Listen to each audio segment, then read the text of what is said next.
അങ്ങനെ പിന്നെ എല്ലാവരുടെ ശ്രദ്ധയ്ക്ക് ഞാൻ പറഞ്ഞില്ലേ, ഈ മാസം എൻ്റെ കല്യാണം നടക്കുമെന്ന് എന്നെ ഉറപ്പില്ലായിരുന്നു.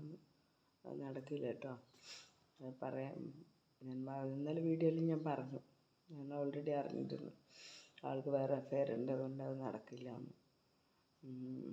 രണ്ടിന് അടുത്തൊരു കല്യാണം വരുന്നത് വരെ അടുപ്പ് ഉണ്ടായിരിക്കുന്നതല്ല. എല്ലാവർക്കും വിഷമമായിരിക്കുമല്ലോ കല്യാണമൊക്കെ മുടങ്ങുമ്പോൾ. എനിക്കങ്ങനെയല്ല, സന്തോഷം ഉണ്ടാവില്ല, രക്ഷപ്പെട്ടല്ലോ എന്നുള്ള രീതിയിൽ.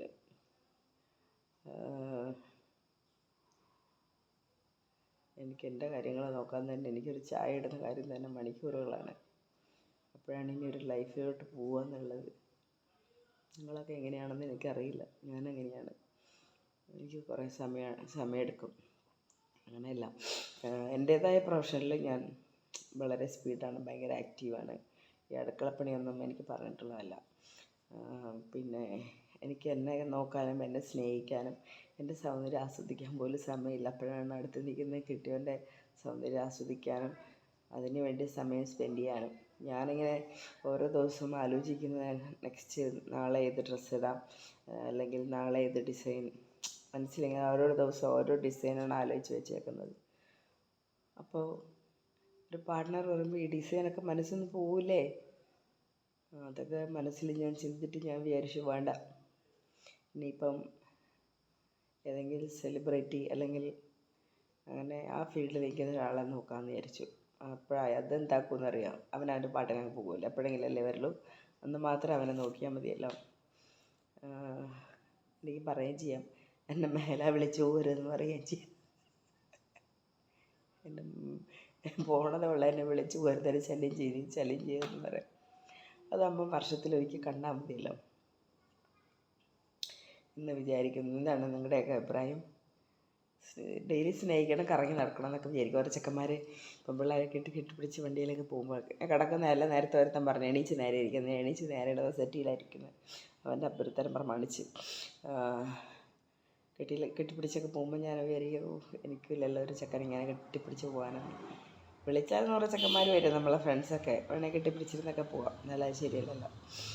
അന്ന് അതിനൊരിതില്ലല്ലോ. അതിനയച്ച് റീൽസ് എടുക്കാമെന്ന്. റീൽസിലൂടെയെങ്കിലും ഒന്നല്ല 1000 ചെക്കന്മാരെ കെട്ടിപ്പിടിച്ചിരുന്നു എനിക്ക് റീൽസ് എടുക്കണം. അത് കഴിയുമ്പോൾ ഓടിച്ചുവിടും എന്നല്ലേ? ഇല്ല, ഫ്രണ്ട്ഷിപ്പൊക്കെ വയ്ക്കും കേട്ടോ. കട്ട ഫ്രണ്ട്, പിന്നെ കട്ട ഫ്രണ്ട്സ് ആയിരിക്കും, വരിയായിട്ട് നിൽക്കണം. ഇന്നലെ ആരോ പറഞ്ഞ മാതിരി അവൻ ടോക്കൺ എടുക്കും 100 രൂപയ്ക്ക്. അത് ലിസാഡോ എന്നെ കാണാൻ വരുന്നവർക്കൊക്കെ ടോക്കൺ 100 രൂപ. അയ്യോ അയ്യോ. പിന്നെന്താ, അപ്പോൾ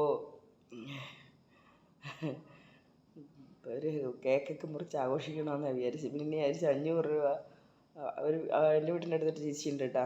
1 കിലോ കേക്ക് 550 രൂപയൊക്കെ വരുള്ളൂ. അത് അടിപൊളി കേക്ക് ഉണ്ടാക്കി തരും. ഇപ്പം അങ്ങനെ റേറ്റ് കൂട്ടിയെന്ന് അറിയില്ല. ഞാനിപ്പോൾ വാങ്ങിയിട്ട് കുറച്ച് ദിവസമായി, കുറച്ച് 2-3 മാസമായി. അതുകൊണ്ട് ഇനി റേറ്റ് കൂട്ടിയെന്ന് അറിയില്ല. സാധനങ്ങൾക്ക് റേറ്റ് കൂടുമ്പോൾ ഞാൻ കേക്ക് ഉണ്ടാക്കും, പക്ഷേങ്കിൽ എന്നിട്ട് ഓൺലൈൻ വഴി പഠിക്കുകയും ചെയ്തു. എൻ്റെ കേക്ക് ഉണ്ടാക്കിയിട്ട് എനിക്ക് അതിനോട് വലിയ പാഷൻ ഇല്ല എന്ന് മനസ്സിലായി. അതിനോട് വലിയ ഇൻട്രസ്റ്റ് ഇല്ല കേക്ക് ഉണ്ടാക്കാനൊക്കെ.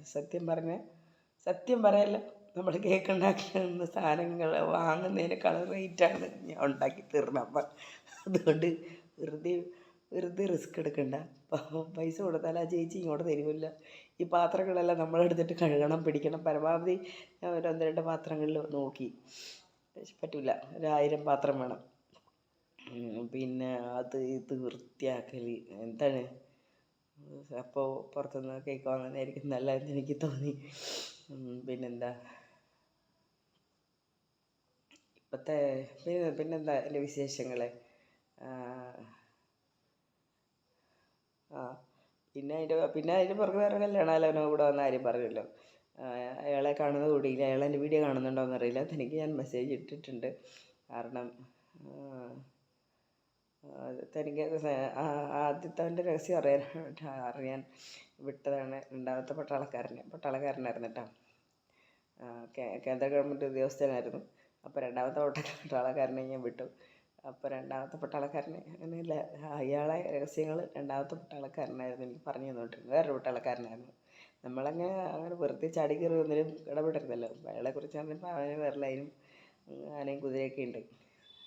പിന്നെ അപ്പോൾ ഈ പട്ടാളക്കാരൻ പ്രപ്പോസ് ചെയ്തു. നമ്മൾ ആലോചിക്കാമെന്ന് പറഞ്ഞു. ഈ പട്ടാളക്കാരനെ കാണാനില്ല, എന്താണെന്നറിയില്ല. എല്ലാവരും നാടുവിട്ട് പോകുന്നു.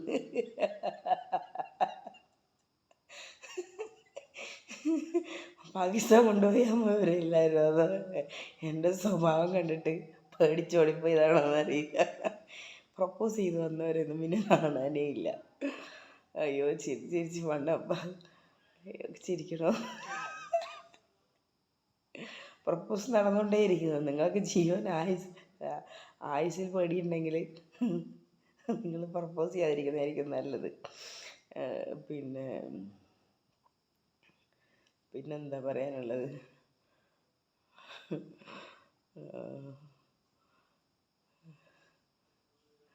അപ്പോൾ ഇതുകൊണ്ട് ഇനി അടുത്ത പ്രപ്പോസൽ സ്വീകരിക്കുന്നതായിരിക്കും. ഞാൻ പറഞ്ഞല്ലോ, ജോജു ജോസഫിനെ പോലെ ഹൈറ്റും വെയിറ്റും ഒക്കെ ഉള്ള ആളായിരിക്കണം. പിന്നെ അത്രയ്ക്കില്ല ഹൈറ്റ് വേണം, അല്ല നമ്മൾ സ്വീകരിക്കില്ല. കാണാൻ ഒരു ആന ചന്തമൊക്കെ വേണം. കാണാൻ നല്ല ഹാൻസം ആയിരിക്കണം, അത്യാവശ്യം ജോലി വേണം. പിന്നെ എൻ്റെ പൈസ ഒരു 5-ൻ്റെ പൈസ ഉണ്ടാവില്ല. ശ്രീധരനെ ഇങ്ങോട്ട് തരണം, ഇങ്ങോട്ട് വന്ന് എന്നെ കിട്ടണം. ശ്രീധരനെ ഇങ്ങോട്ട് തരണം.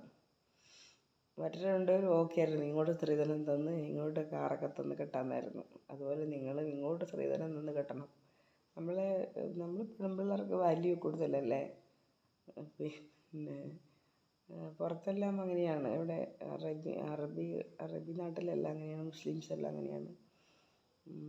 മഹർ കൊടുത്ത് കിട്ടാമെന്ന് പറയും. അതുപോലെ ഇങ്ങോട്ട് മഹർ തന്ന് കെട്ടാൻ താല്പര്യമുള്ളവർ മാത്രം വരിക. എന്നാൽ പിന്നെ ശരിയല്ലേ? ശരി, ഇന്നത്തെ എൻ്റെ ടോപ്പിക്ക് തീർന്ന്. അപ്പോൾ കല്യാണം കഴിക്കുന്നവർ നല്ലോണം ആലോചിച്ച് ഓക്കെ ആണെങ്കിൽ മാത്രം ബന്ധപ്പെടുക. പിന്നെ വേറൊരുത്തം ഉണ്ടായിരുന്നല്ലോ, അഖിലോ, അവനെയും കാണാനില്ലല്ലോ. ടീച്ചറെ കണ്ടല്ലായിരുന്നോ? ഓർമ്മയുണ്ടോ? ഇവരൊക്കെ ആരെങ്കിലും കടത്തിക്കൊണ്ട് പോകുന്നതാണോ എന്നെ പ്രപ്പോസ് ചെയ്യുമ്പോൾ? ആരെങ്കിലും കൊട്ടേഷൻ കൊടുത്ത് കൊല്ലുന്നതാണോ എന്ന് എനിക്ക് ഡൗട്ടുണ്ട്, ബലമായ ഡൗട്ട്. എൻ്റെ പിന്നിൽ വല്ല കരങ്ങളുണ്ടോ, ശക്തികളുണ്ടോ എന്നൊന്നും എനിക്കറിയില്ല. എന്തായാലും എന്നെ അത് ബാധിക്കുന്നില്ല എന്നുള്ള കാര്യം ഞാൻ അറിയാതെ ഞാനൊന്നും അറിയില്ല, എനിക്കൊന്നും അറിയില്ല കേട്ടോ. ഇല്ല എനിക്കൊന്നും അറിയില്ല. ആ വീഡിയോ എടുത്ത് വെച്ച് വേറെ ഒന്നും എനിക്കറിയില്ല. മൊബൈലിൽ എവിച്ചിട്ട് അറിയില്ല. അയ്യോ. എന്നാൽ പിന്നെ എല്ലാവരും എന്നെ സബ്സ്ക്രൈബ് ചെയ്യണം. ഞാൻ ഇപ്പോൾ ഇന്ന് മുതൽ പറഞ്ഞിരിക്കുക, സബ്സ്ക്രൈബ് ചെയ്യണം, ലൈക്ക് ചെയ്യണം, ബെൽ ബട്ടൺ അമർത്തണം. വേറെന്താ പറയണ്ടതെന്ന് വലിയ തിട്ടെല്ലാം നോക്കി കണ്ടുപിടിക്കാം കേട്ടോ. ഇത് തന്നെ ഇന്നത്തെ ആദ്യത്തെ വീഡിയോ പോലെ ഞാൻ പറഞ്ഞു തുടങ്ങി. കുറച്ച് പിന്നെ ഇത് മാത്രമായിട്ട് പറഞ്ഞു. അപ്പോൾ ലൈക്ക് അടിക്കാൻ പറയാൻ പോട്ടെ, പ്രത്യേകിച്ച് പറയണം, ലൈക്ക് കൂടെ അടിക്കണം കേട്ടോ. നിങ്ങളെല്ലാവർക്കും എൻ്റെ ഇതൊക്കെ ഷെയർ ചെയ്യണം കേട്ടോ. എൻ്റെ എല്ലാ എന്ന് വെച്ചാൽ എല്ലാ വീഡിയോസ് ഇതെല്ലാം വലിയവരൊന്നും കാണില്ല. ഞാൻ പ്രായം കൂടുതലുള്ളവർ യൂട്യൂബ് കാണും, ചെറിയ കുഞ്ഞുങ്ങളും കാണും അല്ലേ. എല്ലാവരുടെയും കൊടുത്തിട്ട് സബ്സ്ക്രൈബ് ചെയ്യിക്കണം കേട്ടോ. ഒറ്റ സബ്സ്ക്രൈബ് ചെയ്താൽ മതി. എല്ലാം മുമ്പാരും രാവിലെ കൊണ്ടിട്ട് മോനെ ഇതൊന്ന് സബ്സ്ക്രൈബ് ചെയ്യുമെന്ന് പറയരുത്. ഒരിക്കൽ സബ്സ്ക്രൈബ് ചെയ്താൽ മതി. ലൈക്ക് എന്നും അടിക്കുക. ഇങ്ങനെ ഈ ലൈക്ക് അടിക്കില്ല കേട്ടോ, ഈ ലൈക്ക് എന്നൊന്നും അടിക്കണം കേട്ടോ.